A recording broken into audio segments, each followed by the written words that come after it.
आज का जो टॉपिक है हमारा वो है लॉजिक गेट्स यानी कि तर्क द्वार। ये चैप्टर स्टार्ट हो रहा है, चैप्टर नंबर 4 है ये, और समझ लीजिए पूरे डिजिटल इलेक्ट्रॉनिक्स का बिल्डिंग ब्लॉक है। तो ये तर्क द्वार नाम मैं सबको इसलिए बताता हूँ ज़रूर क्योंकि ये क्वेश्चन मुझसे किया गया था लोक सेवा आयोग में। जब मैं जिस पोस्ट पे हूँ इस टाइम पे उसका इंटरव्यू देने गया था इलाहाबाद में, तो लोक सेवा आयोग के जो स्पेशलिस्ट थे, इलाहाबाद यूनिवर्सिटी के प्रोफेसर थे, उन्होंने मुझसे यही पूछा था कि तर्क द्वार क्या होता है। तो मैंने सीधे सॉरी बोला, मैंने कहा इसके बारे में नहीं सुना मैंने। फिर उन्होंने कहा नहीं आप अगर 11th-12th को डील करते हैं तो उसमें जो है वो हाँ चैप्टर नंबर 4 है, तो उसमें उन्होंने बताया कि आपने पढ़ा है इसको, ज़रा दिमाग लगाइए, तर्क द्वार बताइए क्या होता है। तो फिर तर्क नाम से जो है वो मैंने लॉजिक जब सोचा इंग्लिश में थोड़ा सा, तो द्वार, फिर जब लॉजिक हुआ तो फिर गेट अपने आप मुंह से निकल मतलब दिमाग में आ गया, और गेट का मतलब दरवाज़ा, द्वार होता है, ठीक है ना। हाँ बिल्कुल, इंटरव्यू में पूछा गया था मुझसे ये क्वेश्चन, तर्क द्वार क्या होता है, यही जिस लेक्चर की पोस्ट पे हूँ उसी पोस्ट पे आने के लिए। तो इसलिए तर्क द्वार उस दिन मुझे नया नाम पता लगा था, उससे मैंने लॉजिक गेट ही सुना था इसका नाम, ठीक है ना। तो लॉजिक माने तर्क और गेट माने द्वार। तो इसमें सबसे पहले टॉपिक है introduction to logic gates, heading डाल दीजिए, एंड ट्रुथ टेबल। हिंदी में बोलेंगे लॉजिक गेट्स का परिचय, लॉजिक गेट्स का परिचय तथा सत्यमान सारणी। हालांकि ट्रुथ टेबल ही बोलना है, लेकिन तो पता रहना चाहिए नाम आपको। अब तर्क द्वार हम कभी दोबारा नहीं बोलेंगे, लेकिन आपको नाम पता रहना चाहिए कि हाँ भाई ये नाम होता है इसका, सत्यमान सारणी, या फिर इसको सत्य तालिका या फिर सत्य सारणी केवल बोला जाता है। नाम जितने भी हैं पता रखिए, क्योंकि चीज़ें हमें पता रहती, नाम बस नहीं, उनके वैरायटी डिफरेंट कर दी जाती है और फिर हम खो जाते हैं कि कैसे क्या होगा क्या नहीं होगा। तो मैं आपको हल्का सा आइडिया दे देता हूँ, गेट, लॉजिक गेट हुआ क्या। सपोज करिए ये कोई है, दरवाज़ा है, और ये नॉर्मल दरवाज़ा है जैसे मान लिया सपोज, और हमने वहाँ पे एक चौकीदार बिठा दिया। हमने क्या किया, चौकीदार से कहा कि इस कमरे के अंदर केवल उन्हीं को आने देना जिनके पास इस तरह का एक आई कार्ड हो, कोई भी पर्टिकुलर इनविटेशन कार्ड हो सकता है या कुछ हो सकता है। तो अब क्या हो रहा है कि हर आने वाला आदमी जैसे ही घुसने को होता है, ये गेट कीपर उसे रोक देता है और कहता है कि अपना आई कार्ड दिखाओ। जिस पे I card, valid I card होता है, वो तो यहाँ से निकल लेता है, अंदर कमरे में पहुँच जाता है, और जिस पे नहीं होता आई कार्ड, ये उसे वापस कर देता है कि आई कार्ड अरेंज करके आइए। तो यहाँ पर इस गेट पे हमने एक लॉजिक अप्लाई कर दिया है कि जिसके पास आई कार्ड होगा वही अंदर जा सकता है, बाकी लोग नहीं जा सकते हैं। अब बात इसकी आती है कि डेली लाइफ में क्या होगा। डेली लाइफ में ये डोर कीपर क्या कर सकता है, लोगों से 100 रुपये लेकर के चुपचाप जेब में रखे, उनको भेज दिया अंदर, लॉजिक गड़बड़ा गया, है ना। या फिर कोई ऐसा दबंग आ गया, उसने डरा धमका दिया उसे कि कैसे नहीं जाने देगा तू, मैं इनके नेता का, इनके वो ये हूँ वो हूँ, तो पता लगा वो ना रुपए भी नहीं दिए और फिर भी घुस गया अंदर। तो ये उसका वायलेशन हुआ जा करके। तो ये ह्यूमंस के साथ तो हो सकता है, हम लोगों के साथ तो हो सकता है, लेकिन मशीन ऐसा नहीं करेगी कभी। अगर कोई मशीन ऐसी, तो उसे फिर वो नहीं मानेगी चाहे कुछ भी हो। तो फिर लोग क्या करेंगे, उसके ऑपरेटर, मशीन का जो ऑपरेटर है उसे वो करेंगे कि तुम मशीन को इस तरह से थोड़ी देर के लिए बंद कर दो ताकि हम घुस जाए अंदर। वो एक अलग मैटर है, कैसे वो काम नहीं होना है या होना है। तो ये आपका कहा जाएगा, इस गेट पे हमने एक लॉजिक अप्लाई कर दिया है। जैसे सिनेमा हॉल में होता है, घुसते हैं आप, मल्टीप्लेक्स है तो आपके पास टिकट है तो आपको जाने देता है अंदर, ठीक है ना। सेम ऐसी लॉजिक गेट का मतलब है कि उसके ऊपर कुछ लोग आएंगे, इनपुट्स देंगे हम, और वो उनको प्रोसेस करेगा कि क्या लॉजिक लगाना है मेरे को, और जो लॉजिक उसको बताया गया है अगर वो फिट बैठता है क्राइटेरिया तो वो आउटपुट देगा, अदरवाइज़ वो नहीं देगा आउटपुट। तो लिखते हैं ज़रा, सामान्य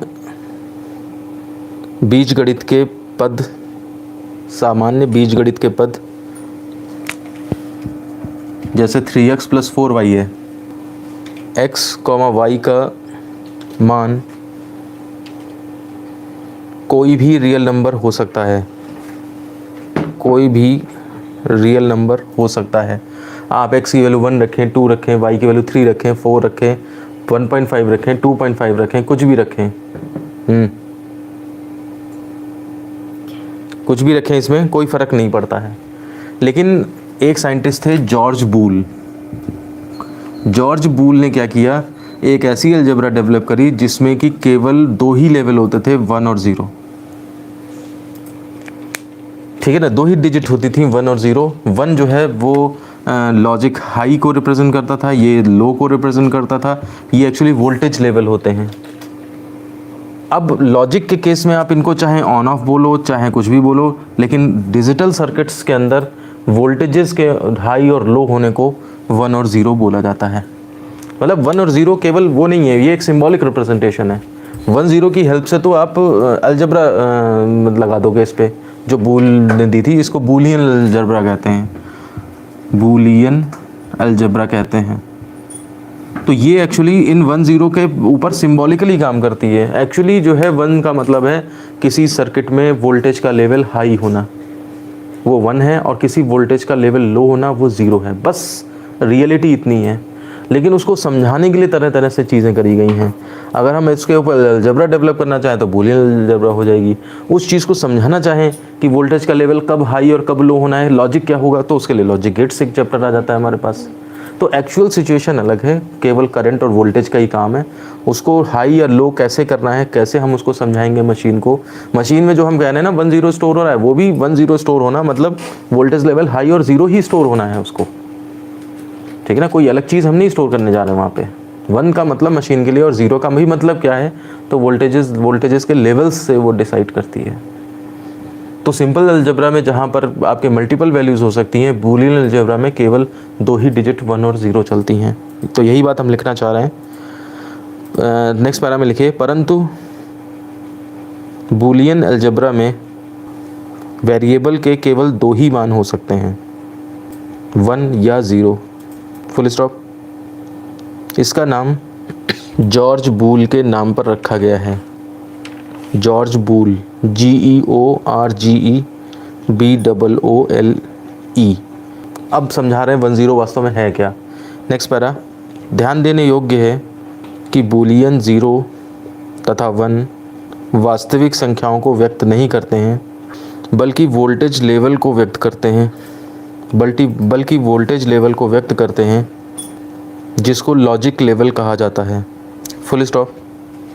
डिजिटल इलेक्ट्रॉनिक्स में लॉजिक 1 तथा लॉजिक 0 को प्रदर्शित करने हेतु कई शब्द प्रयुक्त किए जाते हैं।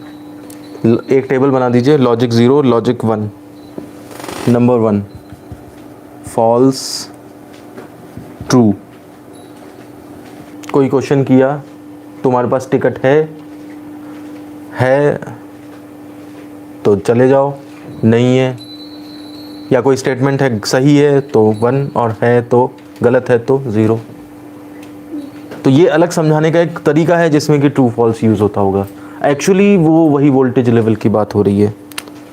दूसरा ऑफ, ऑन, ये इलेक्ट्रिकल्स के थ्रू समझाया जाता है जब लॉजिक को, कि बल्ब जल रहा है या नहीं जल रहा है, on off, switch on off है या नहीं है। बल्ब आपका बुझा हुआ है तो ऑफ हो गया, बल्ब जल रहा है तो ऑन हो गया। तो इलेक्ट्रिकल से समझाएं अगर हम, तो उस केस में इसका यूज़ करते हैं। तीसरा लो 0 का मतलब लो हाई, ये एक्चुअल चीज़ है। हाँ, low voltage high voltage, low voltage का मतलब 0 हो गया, हाई वोल्टेज का मतलब 1 हो गया। नो यस, ये भी फॉल्स ट्रू की तरह है। पांचवा है ओपन स्विच। ओपन स्विच मतलब करंट नहीं बह रही है, 0। Closed switch. तो समझाने के लिए तरह तरह से जब समझाया जाता है लॉजिक को, लॉजिक गेट्स को, तो तरह तरह से टर्मिनोलॉजी में इस तरह के वर्ड्स यूज़ किए जाते हैं।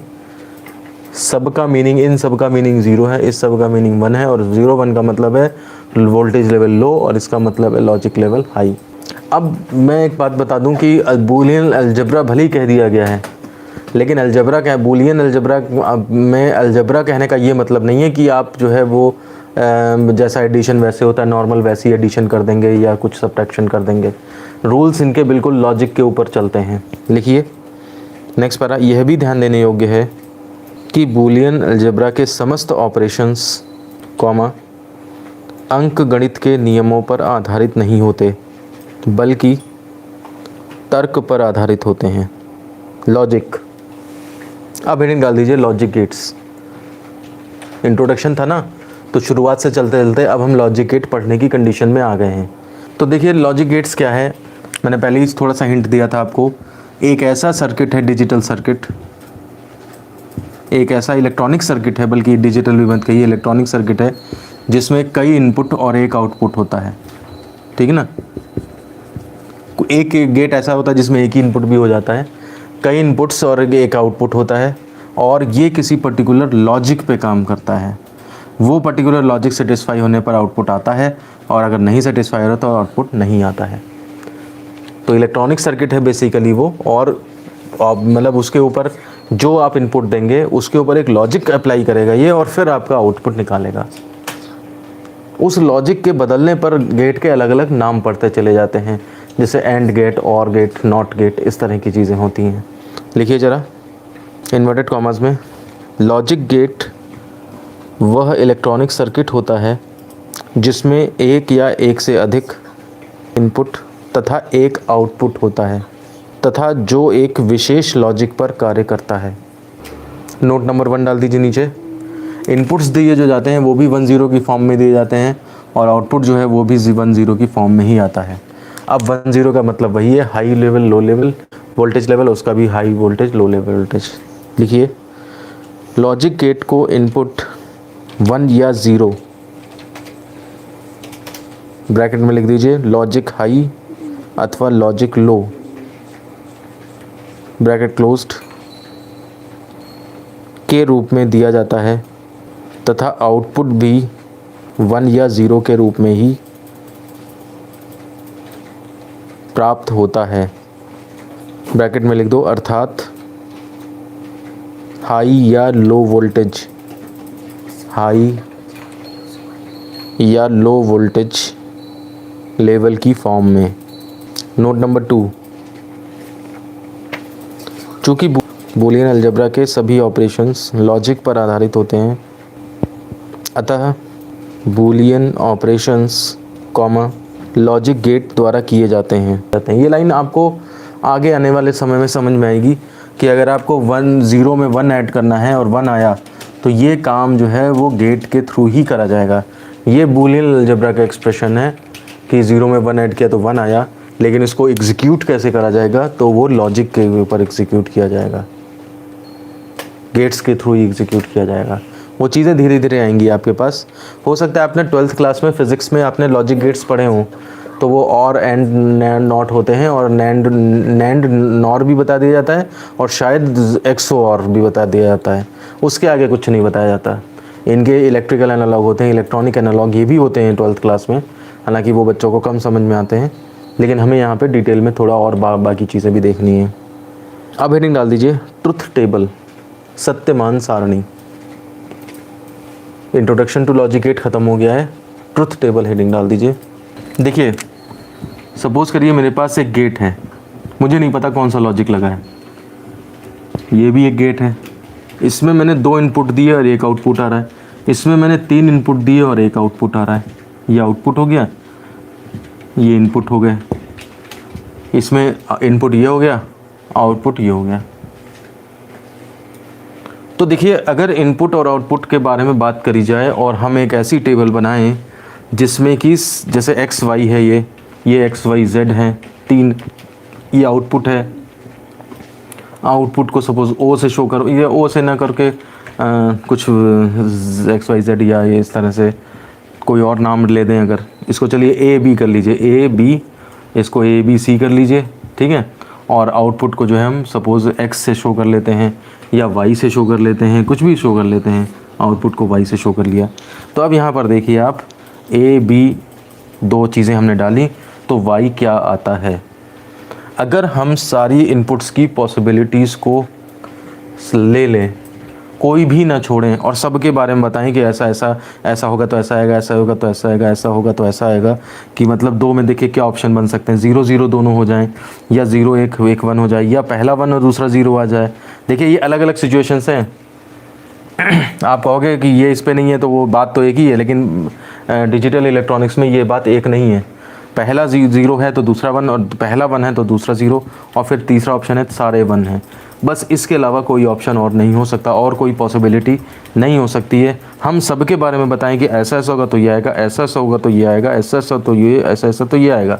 तो ये जो टेबल बन के आएगी इसे कहा जाएगा सत्यमान सारणी। कोई भी चीज़ छूटनी नहीं चाहिए, सब कुछ बताया जाएगा, क्योंकि मशीन से बात कर रहे हैं आप किसी आदमी से बात नहीं कर रहे हैं। अगर आप मान लिया सपोज करिए, जैसे ऐसा होता है ना, कई लोग ऐसे होते हैं जैसे काम नहीं करना उन्हें, तो वो 1000 तरह के बहाने बनाते हैं, ठीक है ना। जैसे मान लिया सपोज़ गेट कीपर वाला ये कि मान लिया सपोज़ करो कि वो गेट पे खड़ा है और कह रहा है कि उसको बता दिया आपने टिकट हो तभी जाने देना, टिकट हो तभी जाने देना। ये लाइन कंफ्यूजिंग है, क्योंकि टिकट हो तो जाने देगा, और टिकट नहीं है तो क्या करना है उसे नहीं बताया आपने। आप आदमी से बात कर रहे हो तो आपने ये सोच लिया कि हाँ अगर टिकट होगा तो जाने देगा, यानी कि नहीं होगा तो नहीं जाने देगा। मशीन को आपको ये बात बतानी पड़ेगी कि ना टिकट हो तो वापस कर दो उसे, ठीक है ना। आपने एक आदमी को तो एक पॉसिबिलिटी बताई और दूसरे आपने आप सोच लिया कि वो अपने आप काम कर लेगा, लेकिन यहाँ पर मशीन के केस में आपको वो भी बताना पड़ेगा कि ऐसा है तो ये टिकट है तो जाने दो, टिकट नहीं है तो फिर वापस कर दो उसे, या उससे कहो कि टिकट लेकर आए। मैं समझा पा रहा हूँ मैं जो चीज़ कह रहा हूँ। ट्रुथ टेबल में सारी पॉसिबिलिटीज़ आएंगी यहाँ पे। Mister Pushpendra Kumar, logic gate का डेली लाइफ में क्या यूज़ है? देखो डेली लाइफ में तो अगर फिज़िक्स भी ना हो तब भी ज़िंदा थे लोग, साइंस ना थी तब भी ज़िंदा थे, समझ रहे हो। ये लॉजिक गेट्स का यूज़ सारा का सारा आपका घुस जाएगा जाके वहाँ पे, ये जो कंप्यूटर के अंदर माइक्रो प्रोसेसर और ये सब ALU अरिथमेटिक लॉजिकल यूनिट और ये सब हैं, इन सब में जो है ये यूज़ होगा इसका। ये सब चीज़ें जो पढ़ रहे हैं वो उस IC, वो जो माइक्रो प्रोसेसर है जिसके अंदर काफ़ी सारे इस तरह के गेट्स वेट्स और उसके बेस पे काम हो रहा है, हज़ारों लाखों अरबों करोड़ों गेट्स हैं उस पर काम हो रहा है, ठीक है ना। तो ये लिख लीजिए इसके बारे में इन्वर्टेड कॉमास में, ट्रुथ टेबल वह तालिका है जिसकी सहायता से यह पता लगाया जा सकता है कि किसी लॉजिक गेट का आउटपुट किस प्रकार उसके इनपुट्स पर निर्भर करता है। Inverted commas closed. Next para, किसी लॉजिक सर्किट की ट्रुथ टेबल में उसके समस्त इनपुट्स के समस्त संभव संयोजन तथा प्रत्येक कॉम्बिनेशन पर उस लॉजिक सर्किट की आउटपुट लिखी जाती है। अब बात आती है, थोड़ा सा हम मैथमेटिक्स से ये भी निकाल सकते हैं कि अगर हमारे 2 इनपुट हैं तो कितने संयोजन बनेंगे, 3 इनपुट हैं तो कितने संयोजन बनेंगे। तो उसके लिए फॉर्मूला वही चलता है, 2 to the power n combination होते हैं, ठीक है ना। 2 हैं तो 2 टू द पावर n मतलब 2 टू द पावर 4 कॉम्बिनेशन हो गए, 3 होंगे तो 2 टू द पावर 3 यानी कि 8 कॉम्बिनेशन होंगे जा करके। नेक्स्ट पैरा में लिखिए, यदि किसी लॉजिक सर्किट में स्मॉल n इनपुट्स हैं तो इनपुट्स के कुल संभव संयोजन 2 टू द पावर n होते हैं। एग्जाम्पल डाल दीजिए, यदि 2 इनपुट हैं तो कुल 4 कॉम्बिनेशन होंगे। नीचे नंबर 1 ये, नंबर 2 ये, नंबर 3 ये एंड नंबर 4 ये डाल दीजिए। Serial number A and B, ये टेबल इस तरह से बना दीजिए। बाद में ट्रुथ टेबल बनाएंगे तो नंबरिंग नहीं करी जाती है, केवल यही डाले जाते हैं इनपुट्स और आउटपुट्स बस। अब थोड़ा सा मैं आपको ये बता दूं कि ये 0 0 क्या नीचे भी लिखा जा सकता है या 0 1 के ऊपर 1 0 लिखा जा सकता है, मतलब क्या इनका ऑर्डर चेंज किया जा सकता है? तो देखिए ऑर्डर चेंज किया तो जा सकता है, ऐसा कोई मना नहीं किया गया कि ऑर्डर चेंज नहीं कर सकते, हम कर सकते हैं, लेकिन आप ये ध्यान दीजिए कि हमेशा इसी ऑर्डर में लिखें। ये बाइनरी अगर कन्वर्ट करेंगे तो 1 में ही कन्वर्ट होगा, ये वाला 0 में कन्वर्ट होगा, ये वाला। ये बाइनरी अगर कन्वर्ट करेंगे तो 1 में कन्वर्ट होगा, ये वाला 2 को रिप्रेजेंट करता है और ये वाला 3 को रिप्रेजेंट करता है। तो एक तरह से ऑर्डर ये है वो 0 1 2 3। तो इसलिए पहले दोनों 0, फिर 0 1, उसके बाद 1 इधर 0 इधर और फिर 1 1, ठीक है ना। तो केवल इस वजह से कि ये सिस्टमैटिक है, कोई अगर कहे कि क्या ऑर्डर होना चाहिए, पहले ये लिखा जाना चाहिए फिर ये, तो वो ऑर्डर यही होना चाहिए कि 1 2 3 इस तरह से। तो इसलिए कभी भी ट्रुथ टेबल आप किसी भी बुक में देखोगे तो हमेशा 0 0 सबसे पहले, फिर 0 1, फिर 1 0 और फिर लास्ट में 1 1 मिलता है। तो इसलिए अब आप बनाने में ये मत करिएगा कि इसको ऊपर लिख लिया या ये बीच में लिख लिया या उधर कर लिया। जिस ऑर्डर में ये बता दिया है उसी ऑर्डर में हमेशा बनाएं, ठीक है ना। केवल जैसे मतलब वो नहीं करने की ज़रूरत है कि नहीं क्यों नहीं कर सकते हम उल्टा सीधा ये करेंगे, तो वो ना करें, इस तरह से लिखें, ठीक है। तो ये 2 वाले का बता दिया मैंने, नीचे लिख दीजिए। इसी प्रकार 3,4,5 इनपुट वाले लॉजिक सर्किट्स में कुल कॉम्बिनेशंस की संख्या 2 to the power 3, 2 to the power 4, 2 to the power 5 अर्थात 8,16 अर्थात 8,16, 32 इत्यादि होगी। तो इस तरह से ये आज का टॉपिक कंप्लीट होता है, introduction to logic gates and truth table. तो ये आप ये समझिए कि नोट्स भी साथ में बनते जा रहे हैं। अब हमारे गेट्स स्टार्ट हो जाएंगे, तो कल फिर और गेट पढ़ेंगे, फिर एंड गेट पढ़ेंगे, नॉट गेट पढ़ेंगे, फिर नैंड, नॉर, तरह तरह के गेट्स हैं, ठीक है ना। तो एक एक करके पहले पढ़िएगा, उनको पढ़ाएंगे, फिर उसके बाद और आगे बढ़ेंगे। चलिए ठीक है, तो इसी के साथ क्लास ख़त्म करते हैं। ओके।